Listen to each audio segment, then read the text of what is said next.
Okay.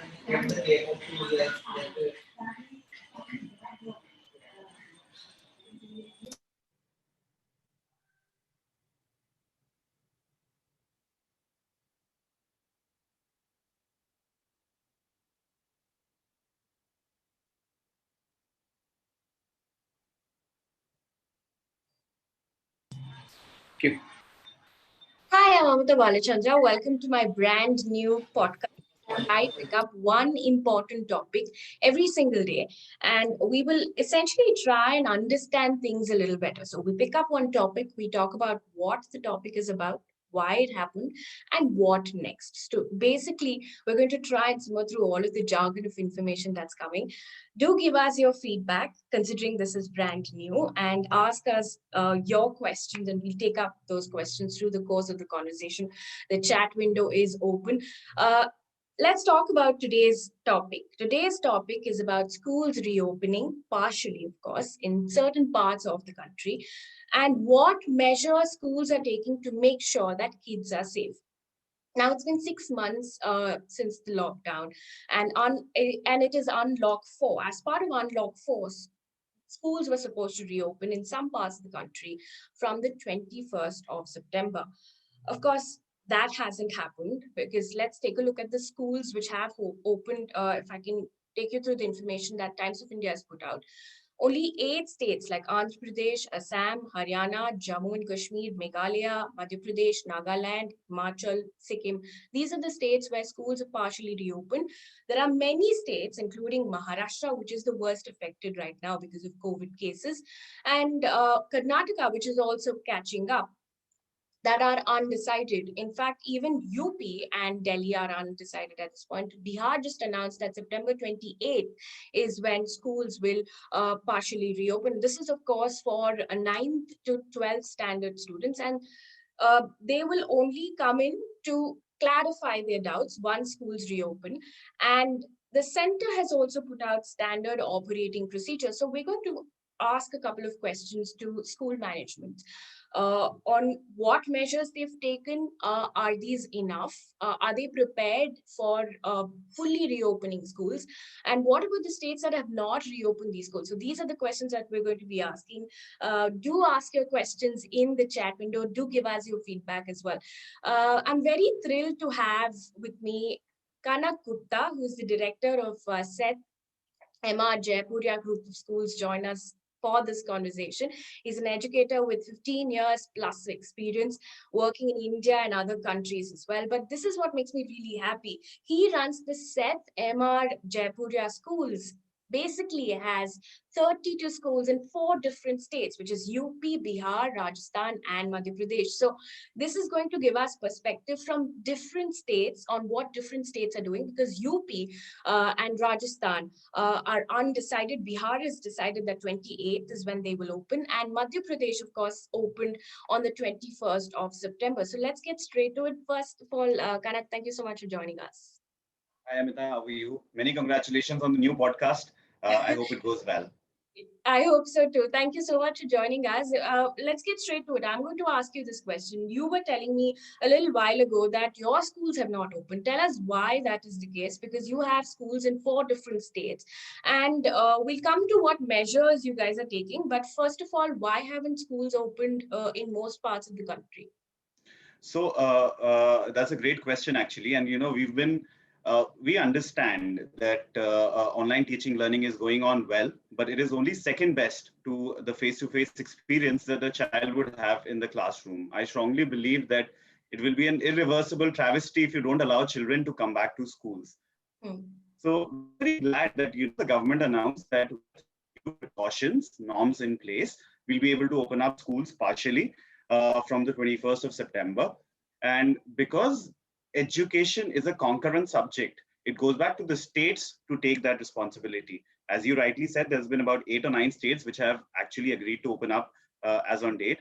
Our schools, when you talk about Jaipuria group, our schools are primarily in Uttar Pradesh, Bihar, Rajasthan, Madhya Pradesh, MP. The government schools have opened up, and we are contemplating opening up from the coming week. Bihar has just announced that from the 28th of September, they will allow schools to reopen. So we will consider the decision again. UP and Rajasthan, we are still waiting. I believe that schools have not opened up in some of the states is because there is a lot of apprehension that parents have.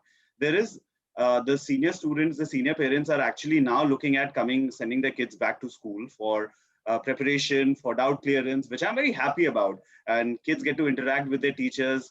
I was reading some of the tweets where kids are appreciating the fact that schools have opened up and they got to see their teachers and their classmates again, whatever little that went to school. But you need to be really prepared to have kids coming back to school because it's not going to be simple. There will be a lot of checks and balances in place. You will need to be fully prepared with sanitization of the school building and precautions, and also getting your students and their parents on board, because there is a lot of mental anguish, there is a lot of emotional panic. Let us not discount that. It is absolutely all right to be scared. I feel that, sometimes fear helps that, but yeah, we should essentially look at first being prepared and then going ahead announcing that schools are going to open or not.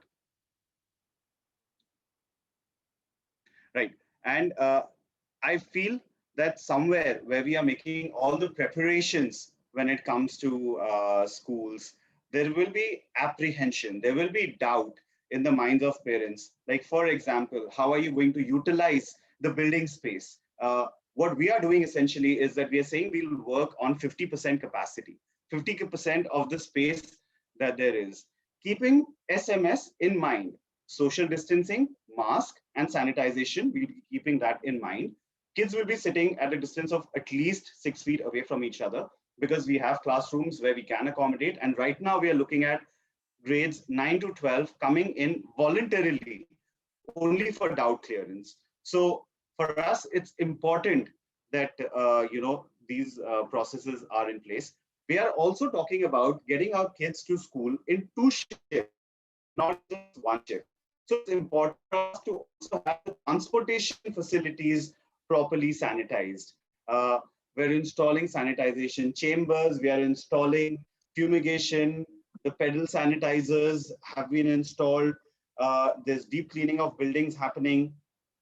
Essentially for us, the most important aspect is that the child, when she or he walks into our school, feels safe, secure, and does not want to be threatened either physically or emotionally, mentally by coming to the school. Because, it's been 6 months that they've been away from the school building. It will take time for them to get acclimatized with the school processes. And we are absolutely fine with that. We are absolutely prepared with it. There will also be a lot of academic processes that will need to be revisited. We are revisiting the academic processes as well. And we are also collaborating with a lot of hospitals, with a lot of medical facilities are actually coming back in place. I think that's also very important. Essentially, we want to ensure that children, their parents, our teachers, most primarily, feel safe and secure about the fact that they're coming back to school after 6 months.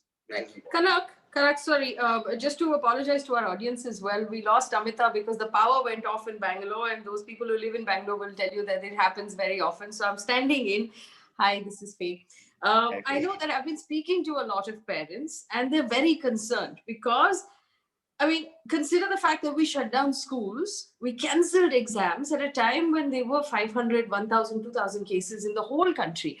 We're not talking about like upwards of 50 lakh cases, right? And at this point, there's talk of opening up schools, especially parents with younger children. We're going to be nervous about, I can't tell my child to keep a mask on all day if the child is 7 or 8 or 10, right? They're going to be uncomfortable. They'll take it off. They'll, touch public surfaces. They'll put their hands in their mouth. This is what children do. Are you, first of all, as someone who runs a school, are you of the opinion that younger children, primary, middle primary, should be coming back to school at this point? So, Faye, I think that's a great question. I think what we should be looking at is phasing it out. And I think the government is also suggesting exactly the same. I feel that the children of kids going to pre-primary classes up to grade 1, 2 would be very, very scared, and rightfully so, because this is for all of us a wait and watch situation. Let us not be not sort of hide the words by saying that, no, I know everything is going to work out and we are going to take all precautions. So I think it's absolutely fine being scared. I'm also very scared. My daughter's in grade 6. I don't think I've had this conversation with her so many times, and she is raring to go to school. She's raring to go back to school, and I, as a parent, I'm okay about her going back to school, to be very honest.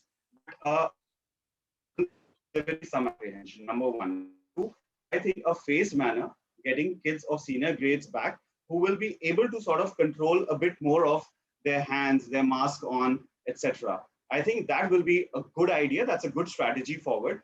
And then we can wait and watch, review the situation again. It's absolutely fine. Yeah, yeah. And, so obviously when schools do open, and you did say, of course, that your schools have not opened, but you're considering it.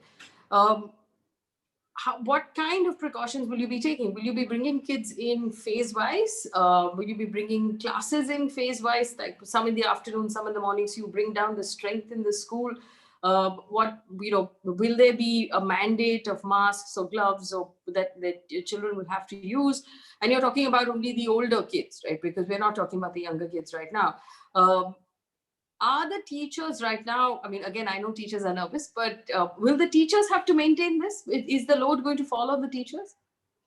So, Faye, I think what most of the schools did, and this pandemic sort of gave us the chance to prepare SOPs, guidelines, get processes in place, not just academically, but administratively as well. And we've learned from each other. All the community is collaborating. We talk to each other a lot. We have SOPs in place. We have implementation of those SOPs in place as well. For example, putting up a sanitization chamber. For example, putting pedal sanitizers outside the classroom, dividing the classes. So if I have a class 9 A, B, C, D, I have a 9A1 and a 9A2, so that the strength of the class comes down. I'm doing school in 2 shifts, whereby for 3 hours kids are coming in voluntarily only for doubt clearance, because online classes are going on and they add value as well. We are mandating masks. Yes, we are mandating social distancing norms to be in place, kids to be sitting separately. We've provided a checklist for parents. These are the things that you need to send with your children, be it a water bottle, be it a tiffin box. We are looking at a UV ray sanitization machine, whereby when the child submits their notebook, we want our teachers to be safe. So we want the child to submit the notebook and the teacher to monitor that the UV ray machine is used for sanitization. No, we don't want the load to come on teachers. The administrative staff in schools is generally there, and most of the schools have maintained that staff. So we are now training our housekeeping staff also to use these machines, to look at these processes. Because make no mistake about it, this is all collaborative. It is new. No one has the full answers. And we want to involve parents as well as much as possible. Because until and unless the parent feels confident, secure, I don't want to impose on the child that please come to school because I'm asking you to come. I think it's for enhancing. And when you say, Kanak, that you will do this voluntarily, obviously there is a pressure on students, because if you're the only kid who doesn't come to class because your parents don't think it's going to be safe, then you feel like you're missing out, and you're missing out on your friends and things like that. Does it then add pressure? It's a very competitive, high school is a very competitive space. Does it add pressure and, sort of puts parents in a difficult position? So this is one thing that I love talking about, Faye, and time would run out, but the country is so obsessed with numbers, and this is a travesty of our education system somehow, where we value so much of the grades and it gets so competitive. It's changing. I'm glad that that thought process is changing. The new education policy talks about it as well, and we are looking at the implementation.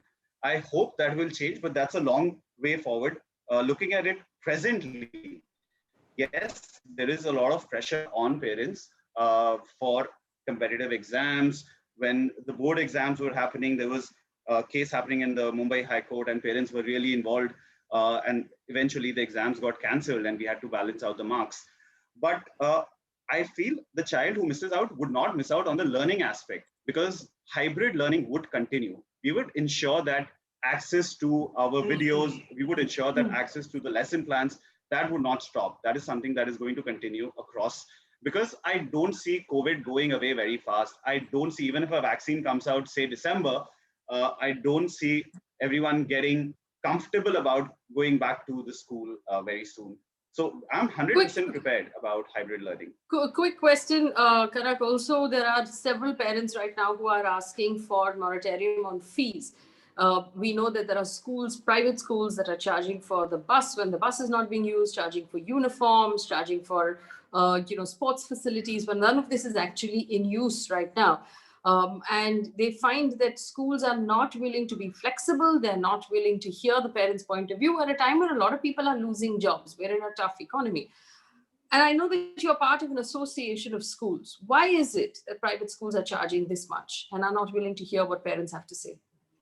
So I think that, there's obviously, two sides of the equation. I think, all private schools have agreed to abide by what the government is saying. What the government is saying is that you can charge only the tuition fees, and that too on a monthly basis.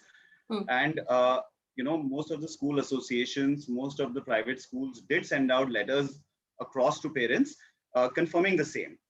We also added a caveat, which was that, in case you have been affected directly, indirectly with a crisis, which is such as this, why don't you submit an application to our school and we would consider it?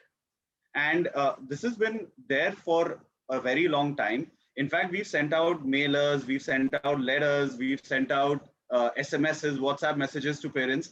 A lot of parents have not come back to us saying that, this is okay with us. And this is very painful because we are very transparent. We are very open about this, that yes, if you have a problem, why don't you write it that I'm not able to pay out the fees. Regarding transport fees, I think most of the schools have waived off. If they have not, they should. There is no reason as to why they're charging it right now. But okay, so effectively what you're saying is that the Seth Jaipuria schools across the country, if there are parents who feel that they can't make the fees right now, they should just write a letter to you and you will consider it? 100% yes. If you have been affected directly or indirectly with a COVID crisis, and you think that you would like a moratorium of sorts with regards to your fees, please send across an application and we would consider it. Okay. On a case-to-case basis, we've considered with a lot of cases as well. Okay, so that's an invitation to the audience to please, if you are in one of the Jaipuria schools, you can get in touch with us if there is an issue, and we'll take it to Kanak Gupta on your behalf. The question coming in from Ritin Avasti and a lot of other people, that there are many, many children in government schools. And I know that private schools have an association, which you said is collaborating and figuring out solutions. Are you sharing these solutions with government schools in any way, making it possible for students of government schools to also benefit from this learning? Yes, we are. So what started happening very recently, I think like 2 years, 3 years back, is when the government started promoting twinnings of the government school and the private schools. There could be a collaborative exercise where we could learn, because I do believe that the government school teachers are absolutely fantastic. There's so much to learn. I work in tier 2, tier 3 cities, and the amount of learning I've had with the government school teachers is incredible. So there is a lot of twinning happening. And whenever there is an SOP created, we do bounce off ideas, because what COVID has done is that every city has now an association of schools, which is private schools as well as government schools. And people are sharing more openly than ever before. So yes, that is happening. That is completely 100% happening. Okay, and we will, for our audience on Saturday this week, have another conversation with the Association of People who run schools. So if you have questions, leave this in this chat window and we'll take a larger 1 hour show to talk about schooling on Saturday. Mark that in your calendar. Also at 8 p.m. this evening, I will come back with a conversation with P. Sainath, who is an expert on rural matters. We'll talk about the farm bills and the movements being made by government and why the farmers are protesting. That's at 8 p.m. this evening. For now, Kanak Gupta, thank you so much for speaking with us. Remember, for as long as it's voluntary, parents have the option of deciding whether or not you want to send your children to school, especially if you have elderly parents in the family, and then that's a risk you want to consider separately as well. There is, of course, much to deal with as far as schooling and education is concerned in this COVID period, and we'll continue to focus on it on this channel. Thank you for watching us, and of course, come back at 8. Thank you, Faye. Thank you. Thank you, Faye. Thank you, Amita, and all the best for the podcast. See you Thank you. soon. Thank you.